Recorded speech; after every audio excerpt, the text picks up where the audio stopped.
એ સાહેબ આપણી નિષ્ઠા એવી હોવી જોઈએ કે હથેળીમાં બ્રહ્માંડો દેખાડે તો સ્વામિનારાયણ કે છે એમ છે તો પગે લાગીને માન્ય. આ નિષ્ઠા નહીં હોય તો ફગી જવાનું. આવું તો કેટલું નવું આવવાનું હજી તો યાદ રાખજો.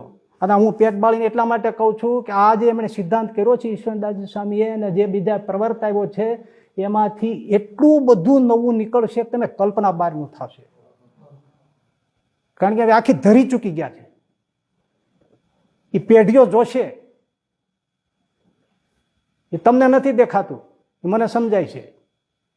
એટલે હું જીવ બાળી ના કહું છું. આ જ્ઞાનમાંથી આ થશે. એટલે તમે શ્રીજી મહારાજના, ગોપાળાનંદ સ્વામીના એના જે ગ્રંથો, એના જે વચનો, એને અનુસરો, એને પકડો, એને શુદ્ધ રાખો. બીજા ડીંડમાં ભળો નહીં.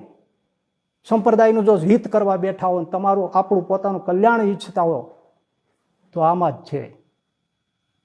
અનેક પ્રગટ છે, અનેક જાત જાતની માન્યતાઓનું પ્રવર્તનો થશે. કલ્પના બહારનું થશે. કારણ કે ઈશ્વરચંદ્રજી આખી ધરી ચૂકાવી દીધી.